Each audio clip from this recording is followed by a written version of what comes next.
Happy New Year! The Vininspo podcast is taking a short break, so I've recorded a couple of articles that you mightn't have seen or had time to read. Both appear in full written form on my Substack.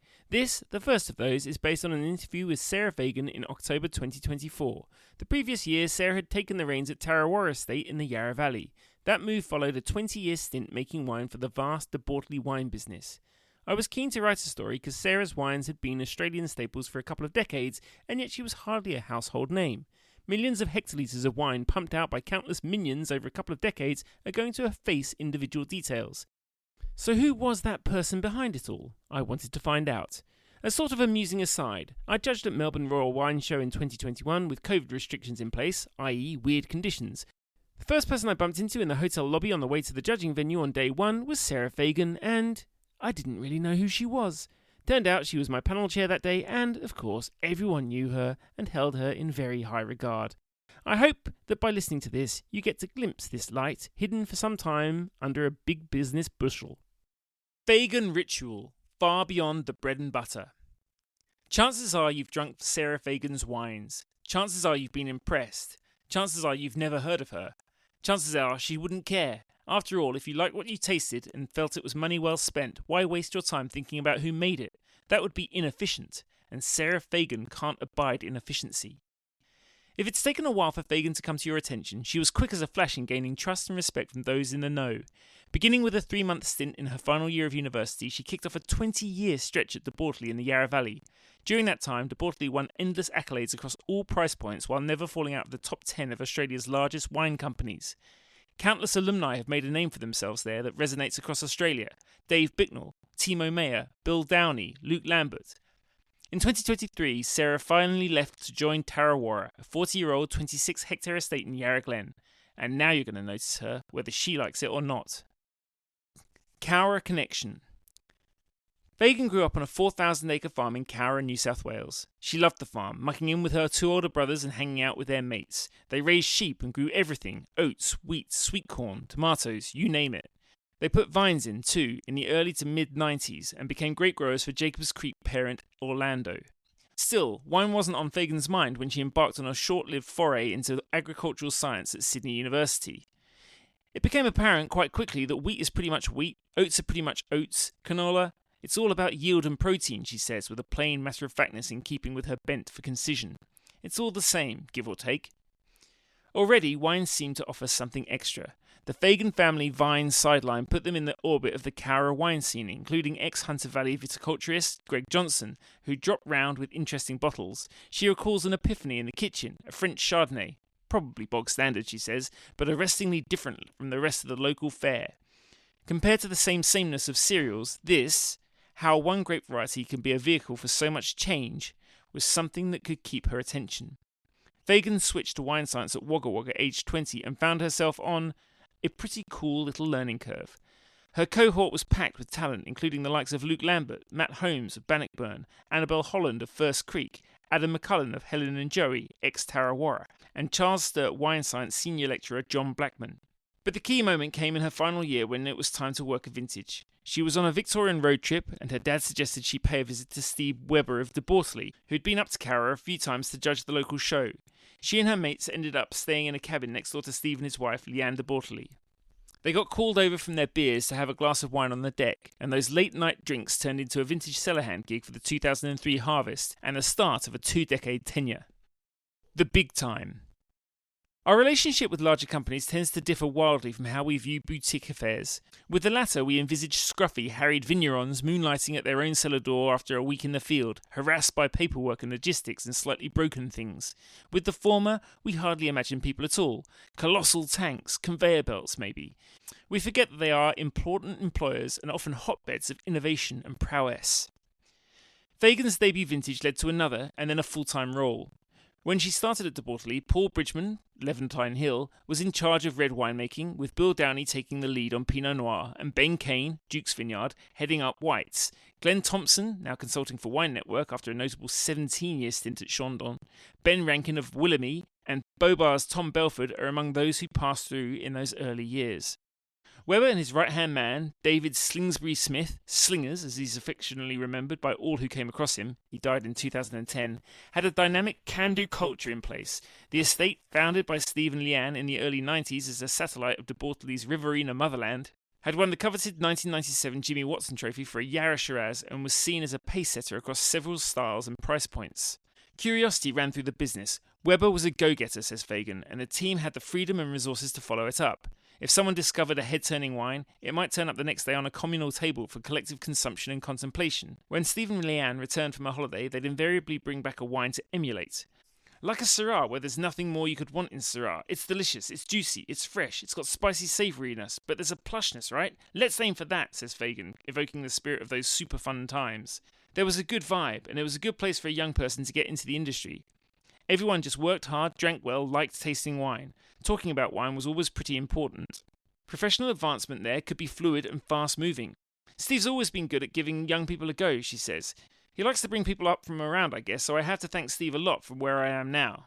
Fagan was placed in charge of whites as early as 2005, then headed up reds from 2011, and saw out her time as the chief.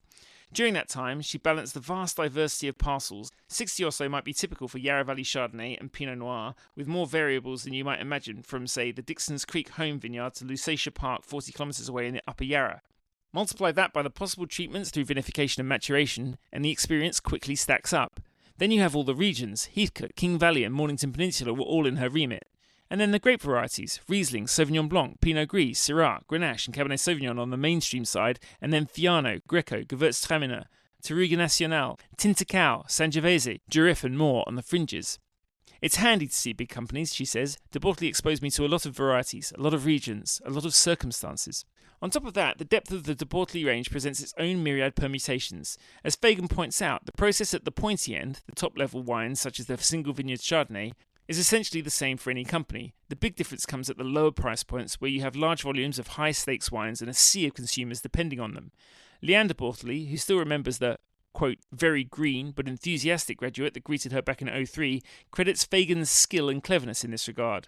With Windy Peak Pinot Noir, RRP $16, it's having that understanding that it's got to taste like Pinot and be delicious at a certain price point, Leanne tells me. It's the bread and butter wines that keep everybody in a job.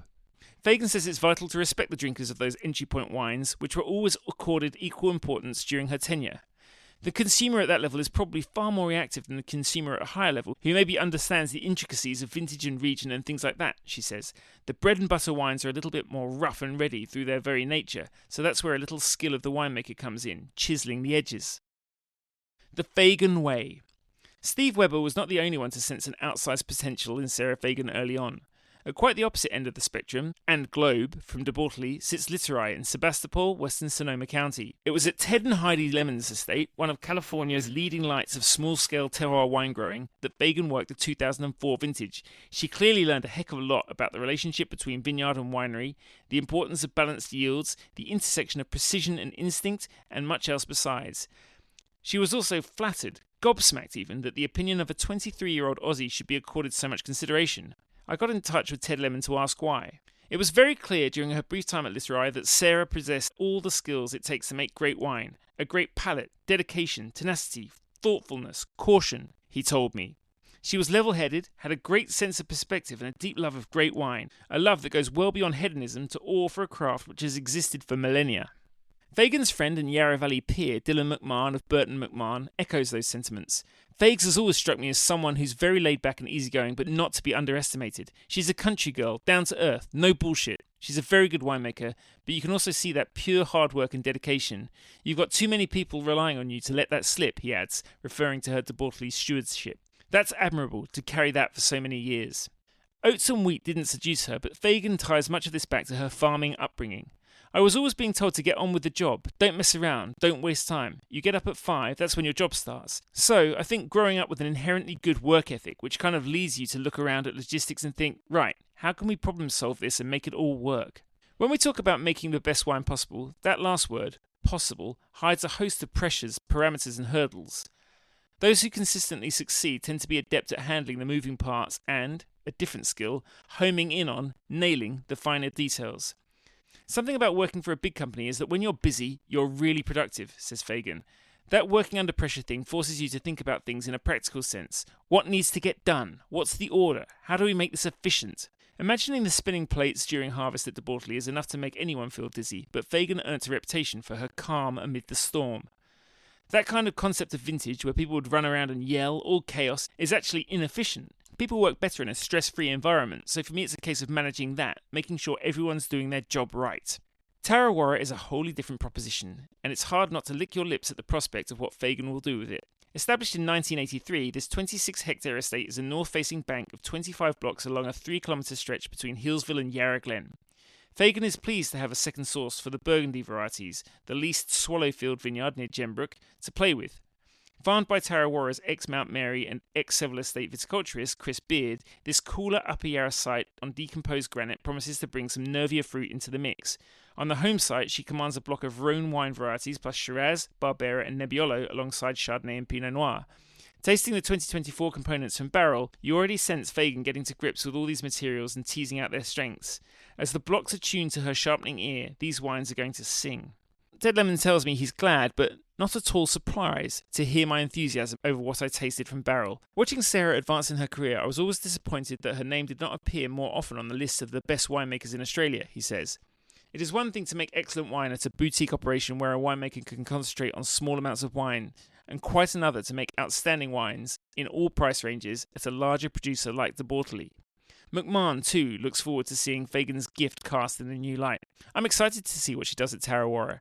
Now that she gets to be a bit more stylistic and make the wines she wants to make, I think we'll see more of her personality showing. Sarah's Yarra. Ultimately, wine is an opinion, so whose opinion is better, says Fagan when the subject switches to the future. She means it modestly. There is not a jot of arrogance about her that suggests she views her own taste as superior. At the same time, she's incisive and forthright. Having tasted and judged with her, that plain matter-of-factness comes across as clarity of thought. The wines will be deliberate and precise. That's already clear. And there won't be any look-at-me flashiness. That definitely isn't her style. To this point, she gestures towards the TarraWarra surroundings, indisputably beautiful but unshowy. The elegant, restrained, Alan Powell-designed Museum of Art is set back from the road and discreetly in keeping with the landscape. Fagan takes it as a symbol of the humility, calm and sophistication of the founding Beeson family. Eva and Mark Beeson, who died in 2021 and 2023 respectively, were two of Australia's foremost philanthropists. They established the Beeson Family Foundation in 1978 and Museum of Art in 2003. In autumn 2025, the Eva and Mark Beeson Centre was due to open, including a learning centre, performance space and visible storage of over 300 artworks from the museum's collection. High culture is writ large, but doesn't weigh it down at all. Fagan certainly isn't seeking immortality from the wines, but she wants them to be memorable and meaningful, connecting people to the place, its values, and a sense of pleasure. She wants to foster affection and a desire to return. The TarraWarra style, which tended to sit at the richer, heavier, perhaps more conservative end of the spectrum, already shows intent towards vim, vitality, and lighter detail. I think the people want to drink wines younger and earlier, she says. No one's really cellaring wines anymore. If we can get wines on the tasting bench that are alluring and inviting, and people go and drink them outside on the deck and have a happy time and go, shit, that was pretty delicious, then we've done our job. TarraWarra is in a warm spot, and Fagan is acutely aware of the need, quote, to be more reflective, climate and vintage-wise. That means everything coming in pristine and prompt at harvest time, but with ripe and bright flavours, then processing the fruit gently in a winery that Fagan's already tweaking for better use of space and more seamless flow. Crucially, it means gearing all the blocks towards this vision, and it sounds like Fagan, Beard, and vineyard manager Stuart Sissons, who joined the team in 1997, have every clone and row under the microscope to discern their potential and needs. At the end of the day, Fagan sets a high bar for what these wines must deliver. Vintages at Littorai, GD Vira in Piemonte, and Lights in the Rheingau inform a taste for disarming and deceptively complete wines. Ultimately, the wines have got to be interesting. They've got to smell good, with an alluring aroma that makes you go, yeah, I want to drink that. Balanced, refreshing and clean and pretty humble as well, kind of comfortable in their own skin. And that comes from vineyard-derived health and old vines and things like that. As a Cowra girl now firmly wedded to the Yarra Valley, the candle she holds to this place still burns bright. Notwithstanding the general challenges of nature, this cool to moderate climate is conducive to growing good grapes, and it's a gorgeous part of the world to live and work, she says. She also enjoys the diverse wine scene. You've got the younger generations coming through now, all hanging out together, and there's a good spark among them. It's nice to see the continuity of a region still having a good life. And then there are more seasoned players, like her former mentor Steve Webber and highly respected close friends like Bridgman, Bicknell, Steve Flamsteed and Caroline Mooney. There's a level of consideration and seriousness in their thinking, but at the end of the day, they're pretty down-to-earth people who are pretty humble. And wine is not all-consuming, she says of this older guard, to which this once-green de Bortoli recruit now belongs. There are other things to life, whether that's music, travel, food, or doing nothing. That's it for this week. I hope you enjoyed that, and if you did, please feel free to leave a comment and or like it, share it, maybe even subscribe to my podcast if you haven't already. That's edmerison.substack.com. Next week we'll feature another hiatus piece as I recharge the old batteries, but I hope the new year has got off to a cracking start to you and that you'll sign up to get the first podcast of 2026, which will land on Friday the 16th of January. In the meantime, live wine to the fullest. Cheers!